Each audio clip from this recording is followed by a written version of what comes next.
66वें राष्ट्रीय अधिवेशन को लेकर हुई।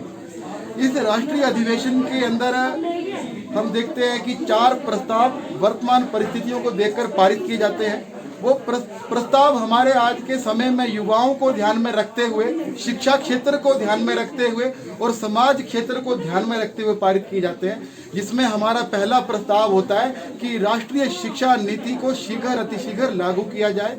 उसी के साथ हमारा दूसरा प्रस्ताव है वर्तमान राष्ट्रीय परिदृश्य, और हमारा तीसरा प्रस्ताव था कि भारत की परंपरा, भारत की जीवन पद्धति के साथ कोरोना पर विजय पाता भारत, और चौथा प्रस्ताव था आत्मनिर्भरता के साथ अपने आप को शक्तिशाली बनाता भारत। इन सभी प्रस्तावों को उस अधिवेशन के अंदर पारित किया गया। उस अधिवेशन में प्रोफेसर छगन भाई पटेल अखिल भारतीय विद्यार्थी परिषद के राष्ट्रीय अध्यक्ष के रूप में निर्वाचित हुए, तथा बहुत ही खुशी की बात है कि पूरे देश की विद्यार्थी परिषद को नेतृत्व करने वाली महामंत्री के रूप में एक छात्रा कार्यकर्ता विद्यार्थी परिषद की सुश्री निधि त्रिपाठी का उसमें पुनः निर्वाचन किया गया।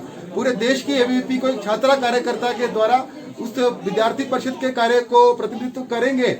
उसी के साथ हम देखते हैं कि जो वर्तमान परिदृश्य की अगर हम बात करें, राष्ट्रीय शिक्षा नीति के अंदर जो अन्य पिछड़े वर्ग हैं या कमजोर वर्ग हैं, उन सभी छात्रों को विशेष अवसर मुहैया करवाया जाए तथा इस शिक्षा नीति को देश के अंदर शीघ्र लागू किया जाए। उसी के साथ अगर हम आत्मनिर्भर भारत की बात करें तो हम देखते हैं कि इस महामारी के समय जहां आर्थिक मंदी से पूरा विश्व जूझ रहा है, वही भारत ने आत्मनिर्भर भारत के तहत कई और रास्ते भी, उम्मीद की किरणें वहां हमारे भारत के अंदर दिखाई गई।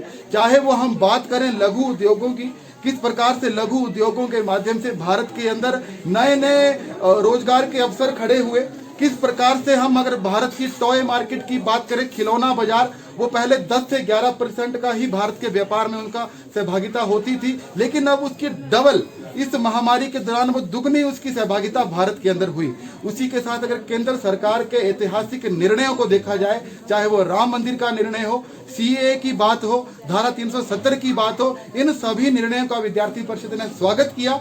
और दूसरी तरफ हम देखें कि इस महामारी के समय विद्यार्थी परिषद ने एक जागरूक छात्र संगठन के नाते आगे बढ़कर समाज के क्षेत्र में सेवा करने का काम किया। हमने पूरे देश के अंदर 30 लाख फूड पैकेट वितरित किए। हमने पूरे देश के अंदर 3 लाख राशन किट्स का वितरण किया। पूरे देश के अंदर इस महामारी के समय में जहां हॉस्पिटल्स के अंदर ब्लड की कमी थी, उस ब्लड की कमी को ध्यान में रखते हुए 5000 यूनिट ब्लड पूरे देश के अंदर हमारे कार्यकर्ताओं ने रक्तदान किया। इसी के साथ हमने पूरे देश के जितने भी हमारे छात्र, कहीं उनको किराए की व्यवस्था नहीं थी, इन तमाम चीजों को लेकर परिषद की पाठशाला, जो गरीब छात्र थे उनको पाठशाला के माध्यम से पढ़ाने का काम किया। तो ऐसे समय में विद्यार्थी परिषद ने एक जागरूक छात्र संगठन की भूमिका निभाई है, और आगे आने वाले समय में भी इसी प्रकार से समाज हित, छात्र हित और राष्ट्र हित में हम कार्य करते रहेंगे। सर, जिस तरह से कांग्रेस ने भी कल सवाल उठाया है कि यूनिवर्सिटी में जो भर्तियां हुई हैं उस पर सवाल उठाया है कि इलीगल तरीके से भर्तियां की गई शिक्षकों की, किस तरह देखती है एबीवीपी, क्या करेगी? देखिए, विश्वविद्यालय की भर्तियों की अगर बात की जाए तो उसमें प्रॉपर एक्सपर्ट्स की टीम थी, वहाँ प्रॉपर पैनल के साथ वो भर्तियां करवाई गई। यदि फिर भी अगर किसी को लगता है कि उसमें गड़बड़ियां हुई हैं तो उनके लिए कानून के रास्ते हैं, हाई कोर्ट का दरवाजा खुला है, आप पिटीशन डालिए, उसकी जांच कीजिए। यदि गड़बड़ी सामने आती है तो आप कार्रवाई करिए। सभी प्रकार के रास्ते आपके पास उपलब्ध हैं।